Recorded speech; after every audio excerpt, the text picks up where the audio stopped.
मैं आचार्य राजकुमार मिश्र, आपका ज्योतिषीय सलाहकार एवं मार्गदर्शक पुनः उपस्थित हूँ आपके अपने इस चैनल लाइव विद एस्ट्रो गुरुजी में। आज हम आपसे बात करेंगे मंगल और केतु की युति यदि आपकी कुंडली में है तो आपके जीवन में किस प्रकार का प्रभाव पड़ता है। तो आइए शुरू करते हैं। यदि आपकी कुंडली में मंगल और केतु की युति है तो किस प्रकार के फल हमको प्रदान करेंगे। जैसा कि हम सभी जानते हैं, कुंडली में हमारे जो 9 ग्रह होते हैं उन ग्रहों की परस्पर किसी न किसी से युति होती है या दृष्टि संबंध होते हैं। सभी के अपने योग कारक या नकारात्मक प्रभाव होते हैं। उस कड़ी में हम आपसे बात कर रहे हैं, जब विभिन्न ग्रहों की केतु के साथ युति होती है तो वह किस प्रकार के फल प्रदान करते हैं। हमने आपसे सूर्य केतु, चंद्र केतु, बुध केतु और शनि केतु के बारे में चर्चा की है। आज हम आपसे चर्चा करने जा रहे हैं मंगल और केतु की युति यदि हमारी कुंडली में होती है तो वह कैसे फल हमको प्रदान करेगा। जैसा कि हम सभी जानते हैं, मंगल एक अग्नि तत्व का ग्रह है, एग्रेसिव ग्रह है। इच्छा शक्ति, ऊर्जा, आत्मबल, साहस, जमीन, रक्त, हमारे विचार, हमारी दृढ़ता, हमारे अंदर का जो विचार हैं, जो हमारे संघर्ष या हमारी क्रिएटिविटी को रिप्रेजेंट करते हैं, इन सभी का कारक होता है। हमारे गुण, सोच, हमारे विचारों को नए नए आयामों को स्थापित करने की क्षमता हमारे अंदर पैदा करता है। अर्थात मंगल एक इस प्रकार का ग्रह है जो व्यक्ति के जीवन में ऊर्जा का संचार करता है। यदि ऊर्जा अच्छी है तो वह व्यक्ति असीम ऊंचाइयों को प्राप्त करता है। यदि वह ऊर्जा बिगड़ जाए तो ऐसा व्यक्ति बहुत ही निचले स्तर तक गिर करके और अपने जीवन को समाप्त करता है। अब इस ऊर्जा के साथ जो हमारे मंगल ग्रह की ऊर्जा है, जो हमारी इच्छा शक्ति को रिप्रेजेंट करती है, हमारे पावर, हमारी सामर्थ्य को रिप्रेजेंट करती है, हमारे मनोबल को रिप्रेजेंट करती है, हमारी खोजी प्रवृत्ति को रिप्रेजेंट करती है, उसके साथ में जब केतु जुड़ता है तो वह किस प्रकार के फल देता है। उसके लिए जैसा कि हम सभी जानते हैं, केतु अध्यात्म का कारक है, मोक्ष का कारक है, अनियंत्रित ऊर्जा है। मंगल की ही भांति वह भी ऊर्जावान ग्रह है, बस वह अनियंत्रित ऊर्जा है और वह हमारे पूर्व जन्म के बचे हुए कर्ज को भी रिप्रेजेंट करता है, प्रदर्शित करता है। अब यहाँ पर 2 ऊर्जाएं जब मिलती हैं तो ऐसा व्यक्ति बहुत अधिक क्षमतावान हो जाता है। यदि उसकी कुंडली में मंगल केतु की युति अच्छे भावों की या अच्छी स्थिति में बैठी है तो ऐसा व्यक्ति समाज को दिशा देने वाला, समाज में अग्रणी, समाज को नई ऊंचाइयों पर ले जाने वाला होता है और नाम, यश और धन सब कुछ कमाता है। किंतु मंगल ऊर्जा और केतु पूर्व जन्म का कर्ज, जब मंगल और केतु एक साथ बैठते हैं तो वह पूर्व जन्म का कर्ज साथ में लाते हैं, जिसे आप आत्म भाव का कर्ज भी कह सकते हैं या आप उसको पिशाच बाधा, टोना टुटका, तंत्र मंत्र से भी रिप्रेजेंट कर सकते हैं, क्योंकि वह इसको भी रिप्रेजेंट करता है। तो अभी हम पहले बात करेंगे मंगल और केतु की पॉजिटिव ऊर्जा के बारे में, फिर हम निगेटिव पर जाएंगे। मंगल और केतु की युति में ऐसा व्यक्ति पूर्व जन्म का आत्मदोष लेकर के पैदा होता है, अर्थात उसने अपनी क्षमता के अनुसार परिवार या समाज के साथ उचित निर्णय या उचित व्यवहार या उचित कर्म नहीं किया होता है। इसलिए इस जन्म में मंगल और केतु एक साथ उसकी कुंडली में आते हैं।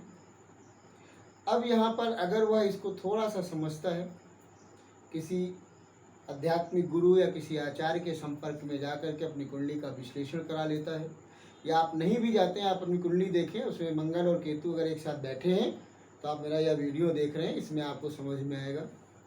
ऐसे लोग वह कार्य जिसमें समाज का हित होता हो, उस कार्य को करके अपने जीवन को अच्छा बना सकते हैं। नेम, फेम और यश सब कुछ प्राप्त कर सकते हैं, धनोपार्जन कर सकते हैं, समाज में प्रतिष्ठित हो सकते हैं। जैसे मंगल और केतु की युति यदि है तो ऐसा व्यक्ति एयरफोर्स, डिफेंस, फौज में, सेना नायक, इन क्षेत्रों में जा सकता है। मंगल केतु की यदि युति है तो एक अच्छा सर्जन हो सकता है। कैसे? हम फौज में जाते हैं, डिफेंस में जाते हैं तो हम देश की सेवा करते हैं, समाज की सेवा करते हैं, समाज के रक्षण का कार्य करते हैं। हम अगर सर्जन बनते हैं, डॉक्टर बनते हैं तो हम समाज को की सेवा करते हैं, समाज में आने वाले उन लोगों की सेवा करते हैं जो हमारे यहाँ हमारे पास आते हैं। अगर हम इसको मोटी भाषा में समझें तो किसी व्यक्ति को यदि चोट लग जाती है तो उसका ब्लड साफ करने के लिए या उसके पस को साफ करने के लिए हर व्यक्ति तत्पर नहीं होता है, लेकिन डॉक्टर हमारे उस व्यक्ति के शरीर के ब्लड को भी साफ करता है, पस को भी साफ करता है। अगर हड्डी टूटी तो उसको जोड़ने का भी काम करता है, चीरा लगा करके उसको टाका लगाने का भी काम करता है, यानी वह हमारी पूरी सेवा करता है। अर्थात अगर मंगल केतु की युति होती है तो ऐसे व्यक्तियों को इस प्रकार के कार्य जो समाज की सेवा से जुड़े हुए हों उसके द्वारा वह नाम और धन और यश प्राप्त कर सकता है। अब उसकी कुंडली में अगर मंगल और केतु धर्म भाव में बैठे या मोक्ष भाव में बैठे तो ऐसा व्यक्ति बहुत अच्छा वकील हो सकता है, बहुत अच्छा काउंसलर हो सकता है, बहुत अच्छा वास्तुशास्त्री हो सकता है, बहुत अच्छा इंफ्रास्ट्रक्चर सेक्टर में काम करने वाला व्यक्ति हो सकता है, बहुत अच्छा धर्मात्मा हो सकता है, बहुत अच्छा समाज को दिशा देने वाला भगवताचार्य भी हो सकता है अगर उसका बुध और ग्रह भी अच्छे हैं तो, बृहस्पति भी ठीक है। वह बहुत अच्छा आर्किटेक्ट हो सकता है। इस प्रकार के क्षेत्रों में वह नाम और पैसा कमाता है।